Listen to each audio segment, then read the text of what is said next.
first guest tonight is a Tony, Emmy, and three-time Oscar-nominated actress you know from Promising Young Woman, Maestro, and An Education. She's both a star and executive producer of the second season of Beef, which recently received 16 Emmy nominations and is currently streaming on Netflix. Let's take a look. I hate you. There it is. I hate you. I do. Yeah, I know. Yeah, I hate you. I know. You've wasted. Yeah. You've wasted my whole life. Then divorce me. I would. Please But divorce you me. spent all my Please, money I on love your this. father. Please welcome back to the show, Carey Mulligan.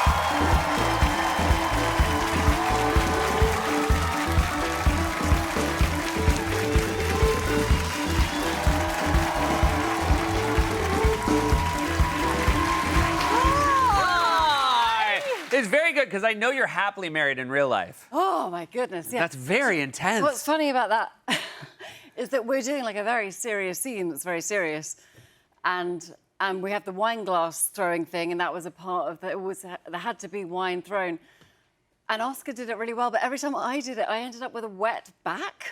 Oh. And I was like, why is that? And they kept on, poor costume people kept on coming and being like, I'm so sorry, but your back is wet. And I was like, So is it what just am I you were doing? going too far back with the wine? I guess that's the thing is like wait until you're like down to half a glass before you throw your wine. Yes, I think, well, that A was the full lesson glass. that I You learned. can't throw a full Oh, glass. just Yeah. shouldn't, You'd be like, how dare you? Yes. Chug, chug, chug, chug, chug, smash. This is your third time working with Oscar, who's a lovely person in real life. And as I look back, because it was Drive and Inside Llewyn Davis, you guys have never really been a great match on screen. Like, these have been very tempestuous relationships every Yeah, time you they guys have have. worked together. Yes. But in real life, I'm assuming you must get along very well. I like him a lot in real life. Yeah. Yeah, I do, yeah. No, it's funny, I wanted to fight with him more, I think, Yeah. after my last... Like, he's fun to fight with. He's very good. He's very good to fight Yeah. with. There's wonderful actors. As I mentioned, Oscar, the cast is great top to bottom, but there is one member of the cast who's receiving a lot of attention. Yes. It's not you. I apologize. Talked to Phineas about this as well. It's this dog, Jones. This dog.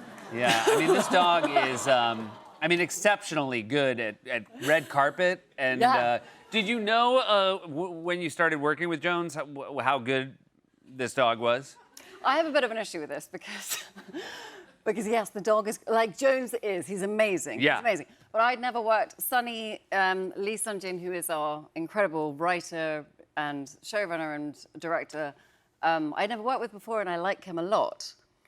That said, day one, Oscar and I were doing like a scene, and I think we thought we were like, maybe it's funny. It might be fun. I don't know. Yeah. And sort of like nothing from Sunny. Sort of take after take, we'd be like, cool. Maybe this is, I don't know, just as Stephen and Ali were so amazing in season one, you know, we were quite nervous. Day two, Jones is on set, and after every take, Sunny was like, oh, Jonesy, that was amazing. Jonesy, you're the best. Oh my God, Jonesy, Jonesy, Jonesy, Oscars for Jonesy. And we were like, what?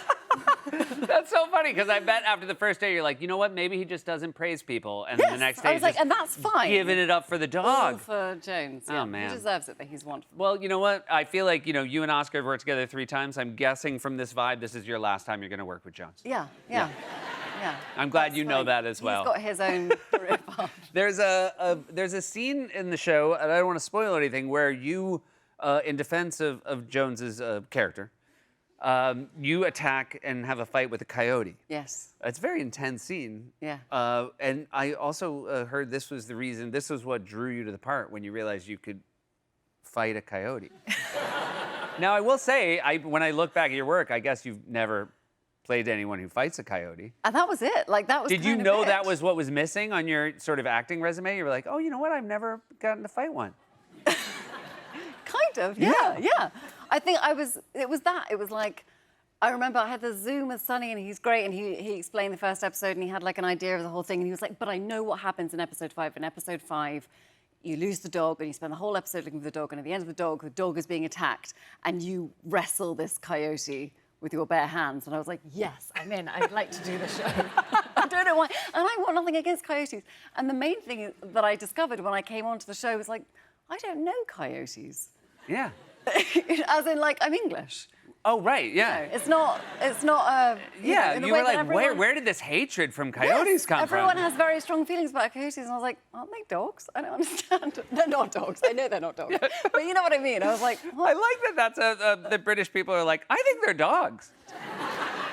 I don't know, but everyone had very strong feelings about coyotes. Yeah. Well, everybody in LA has very strong strong feelings feelings, about very coyotes. Yeah, strong I would say feelings. most New Yorkers don't think about coyotes that much. Yeah. Okay.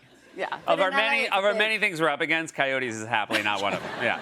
Great. You did have to, because originally the character was not written to be British, and you argued for it to be British, and then you also argued to have certain curse words that are sort of better coming out of the British accent. Well, yes, because Sonny had written it for an American. Yeah. And so it was sort of, he had like jackass. Yeah. I was like, I can't say jackass. And so. The way you did, I'm glad you knew that, because the way you said it was a little weird. Bad. Yeah, I know. But there's loads like that. You were like, where- you loaded up way too early. You're like, check out. Because we don't. Anyway, whatever. Yeah. So I was like, Sonny, we need like a list of English ones that she. Yeah. So I wrote him a little like list. Oh, you put together. I put together okay, gotcha. a list of things that he could. Got put it. in there. Do you have any particular favorite ones? And just feel free to let it rip I here. like Bell End. Bell end. Yes. Gotcha. I believe that refers to the male genitalia. Yep. Yeah. I pushed pretty hard for Toss Pot, Toss pot is really good. but I don't know if that made that in there. And then Yeah. I said prick, yeah. but I think you say prick. Yeah, we say But prick a we little maybe bit. say Yeah, it a it's. little I bit. will say I enjoy it more with the British accent. Yeah. Yeah. And then, there's of course the big one. Did you fight for the C word? Well, my argument for the C word was that in England it's not that bad. Yeah. So in. Yeah. But it I wasn't. believe that to be true, and nobody it here is. cares. We're like, it is. It's too bad. No. Yeah. Yeah, and so it was actually probably the biggest fight of my career. It's very funny. It's like the one word that I feel like turns us into the British. We're like, you can't say that. Yeah. So I was like, it's got to go in there, but you can save it for like a really bad. Okay, gotcha. I'm glad. I have a lot more to ask you. We'll be right back with more from Carey Mulligan. Welcome back. We are here with Carey Mulligan. You were going on tour with your real life husband, Yeah. Marcus. Yeah. And do you enjoy seeing Mumford and Sons concerts? Yes. Well, I'm sorry. Let me ask it a different way. Can you like remove yourself and just be audience, or do you sort of see it through the? Do you feel nervous? Oh, I do. I think mostly I feel not nervous. I think Okay. it's a big thing. Like when they did SNL. Yeah. I was a bit nervous. Yeah. I went out on the floor and I sort of like. I didn't look. I just was listening and I was sort of looking around. Oh, you couldn't actually like No, look. I was like, oh, don't look at him, don't look at him. Just look at the floor. And then about halfway in, I was like, he's got it. Yeah. Yeah.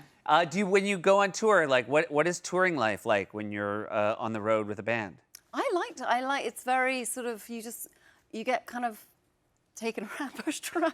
You get driven around in a bus. It's Yeah. wonderful. They have to think about anything. That's great. Yes. A lot of people would say that doesn't sound nice at all, but I love it. You're like, get me on a bus. Don't make me make any choices. I like it. There's a little curtain. I sleep on my own. And Oh my God, that's Yeah, great. it's nice. A bus curtain. It's dark.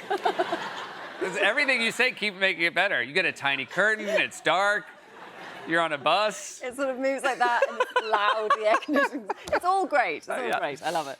Is it true that Marcus has tattoos to commemorate each of your Oscar nominations? He does. That's very sweet. No, it's so. I know. And have you been together for all three? Or did he No. retroactively have to get He the first one? retroactively.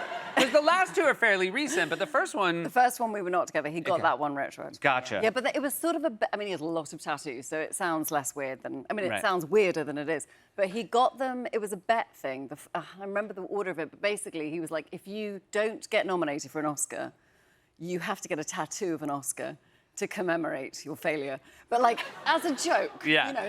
To make it fun. Yeah. And mine would have been tiny. But then if you do, I'll get one. Oh, And that's so great. He did, and it's. That's fantastic. Yeah. Are they all next to each other? Or are They're they like stacked up. Oh my God, I that's know. so adorable. sweet. I did not ask him to do it. Yeah, I feel like my wife should do it for my Emmy nomination. A sleeve. Just a sleeve Just of a full every- sleeve. And she doesn't have any tattoos, so it'll be very Wow. weird. Yeah. No, they're nowhere for those to hide. Next. Yeah. The neck one. And they'll be like, "Was it a bet?" And she's like, "No, he just made me do it." All right, you film debut 2005, and Dame Judi Dench Yes. you got to work with. Was it? I mean, I would imagine like already a little nerve-wracking doing your first job, but what was it like to work with Oh my goodness. Dame Judi Dench? Yeah. Well, I was 18 and I had never been in a thing, like not a thing. Really? No, I'd never been in a play or in a TV show or anything. It was my first job. And I think I was doing all right. I was copying Jenna Malone, who was in Yeah. the film with me. I just did everything Jenna did. This is Pride and Prejudice. This is Pride and Prejudice. Wonderful film. And we had a scene with Judi Dench, with Dame Judi Dench. And I think it was one of the first times I was even on camera, but she comes in the middle of the night and we're all there in our pajamas. And they did a few shots on us, and then Joe Wright, the director, very, sweetly but quietly came over and said, like, "You're just staring at Judi Dench." Like, you need to, like act like you're in a film. Right. Because I was just stood there going, like, That's so funny, right? They're like, how we could you can't. believe This it? is a Jane Austen. There's no line in Jane Austen where someone's like, holy that's Judi Dench. exactly. Yeah. We meant she's a dame. Obviously, we all know about that. You, congratulations. You received it's a Commander of the Order of the British Empire. Is Yeah. that the honor that you were given? Congratulations. This is very beautiful. There you are with Marcus, and it's quite beautiful. Was that nerve-wracking to receive? That was really, I don't remember, I mean, I was sort of weirdly, I was about to, what's funny is that, it's this amazing honor, it's an amazing honor, but you also get this like quite pretty badge, medal thing that you wear. And I just put it in the box and left it in the box. And then when England were playing France a couple of weeks ago, everyone was like, get it out. we need it. So I was wearing, Marcus made us wear all England shirts. I was wearing my England shirt and I was like, okay, I guess we need it. So I put it on for really like great. 45 seconds. Yeah. It probably seems very silly to put it on for like your social occasions. Yeah. To watch the football. Yes, exactly. But perfect. congratulations on the honor, and thank you so much for being here. And the Thank you show for is so having me. great. Thank you. And it's so lovely to see you. Commander of the Order of the British Empire, Carey Mulligan, everybody, the second season of Beef. It's currently streaming on Netflix. We'll be right back with Mary Beth Brown.